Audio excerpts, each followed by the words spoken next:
That was where the Markhor stood. Its powerful frame trembled against the rocky slope, hooves scraping desperately for purchase. One hind leg was slick with blood, the dark red stark against pale stone. Each time it tried to move, stones rattled loose and bounced into the void below. "It's going to fall," someone whispered. A local guide shook his head slowly. "You can't help it. One wrong step and it'll take you with it." The Markhor snorted, panic flaring in its wide eyes. Its curved horns caught the light as it shifted its weight, slipping inches closer to the edge. A low, distressed sound escaped its throat, raw and helpless. People watched. No one moved. "Nature decides these things," a man said, though his voice lacked conviction. Another muttered, "It's too dangerous. Let the authorities handle it." But the authorities weren't there, and time was running out. Then a quiet figure stepped forward. Maya Collins moved with controlled calm, her boots finding stable ground where others hesitated. Dust clung to her jacket. Her hair pulled back tightly, eyes locked on the Markhor with unwavering focus. She stopped several feet away, lowering herself slightly, making herself smaller. "Don't," someone snapped behind her. "That animal will charge if you get closer." Maya didn't respond. She studied the slope, the angle of the cliff, the injured leg. Shock. Fear. Exhaustion. She'd seen it before. Animals pushed to the edge not by predators, but by terrain and human hesitation. The Markhor stamped once, slipping again. Pebbles skittered down the cliffside. A collective gasp rippled through the crowd. Maya crouched lower, placing her hands flat against the stone. "Easy," she said softly. "I'm not here to hurt you." The Markhor froze, chest heaving, eyes flicking between her and the drop below. Wind whipped through the narrow pass, carrying the smell of dust and blood. A young man raised his phone. "This is insane. I'm filming this." "Stop," Maya said sharply, without turning. "You'll scare it." He hesitated, then lowered the phone. Silence returned, heavy and tense. Maya reached into her pack and removed a length of climbing rope and a folded cloth. No sudden movements. No rush. She placed them carefully on the rock beside her. "She doesn't even have backup," someone muttered. The Markhor shifted again, hooves scraping uselessly. One slip closer, one mistake from falling. Maya's heart pounded, but her breathing remained steady. She slid forward inch by inch, anchoring herself, testing each grip. The rock was cold beneath her palms, unforgiving, but solid. "Stay with me," she murmured. "Just stay right there." The Markhor's ears twitched. Its breathing slowed, just a fraction. A rock dislodged above them, clattering loudly. The Markhor jolted, slipping sharply toward the edge. People shouted. Maya lunged forward, grabbing a jagged outcrop with one hand, the other reaching instinctively toward the Markhor, not touching, not forcing, just blocking its path toward the drop. For a heartbeat, everything froze. Wind, voices, even the Markhor. Maya whispered something under her breath. A single word, a call sign, not meant for the crowd. The Markhor steadied, trembling but upright.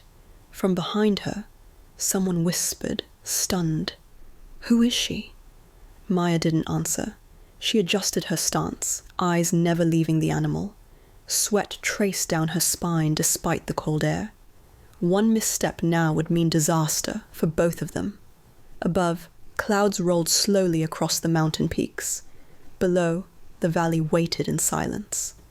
And on that narrow ledge, time seemed to stretch thin, suspended between fear and courage, hesitation and action. Maya moved again, carefully, deliberately, and the Markhor watched her, balancing between survival and the edge. The mountain wind shifted, colder now, slicing through the narrow pass.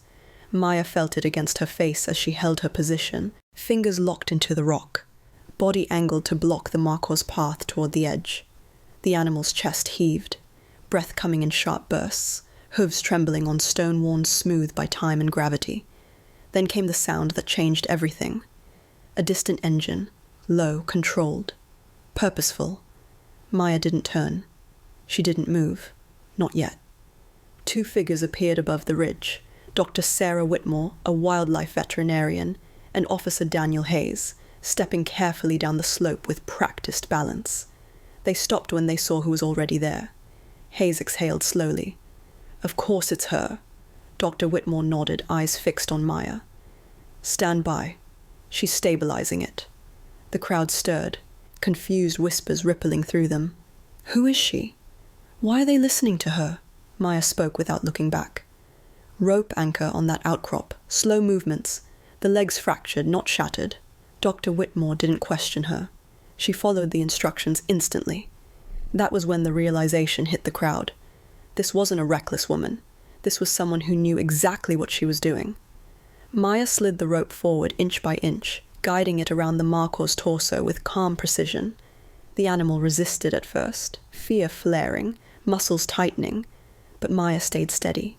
Easy, she whispered. You're not falling today. The rope tightened, secure, controlled.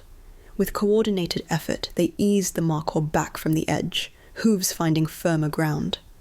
The animal staggered, then collapsed gently onto its side, breathing hard, but alive. Dr. Whitmore moved in quickly, treating the wound, stabilizing the leg. You saved its life, she said quietly. Officer Hayes turned to the crowd. For those of you wondering, this is Maya Collins, former mountain wildlife responder, call sign Echo 1. She's handled rescues in conditions most people wouldn't survive. Silence fell. No one laughed now. No one mocked. A man who had warned her earlier stepped forward, voice low. I was wrong. I thought you were risking everything for nothing. Maya stood slowly, brushing dust from her hands. Every life is something, she said. You just have to decide if it's worth stepping forward. The Markhor was lifted onto a stretcher, eyes calmer now, pain dulled, fear replaced with fragile relief. As it was carried away, its head turned slightly toward Maya, as if recognizing the quiet force that had pulled it back from the edge. The crowd watched in stunned respect. No applause followed, only understanding. As the team disappeared down the mountain path, the wind softened, clouds parting just enough to let sunlight touch the stone where the Markhor had nearly fallen. Maya lingered for a moment, gazing out over the valley below. Courage, she knew, didn't shout. It didn't demand attention. Sometimes it simply stepped forward when everyone else stepped back.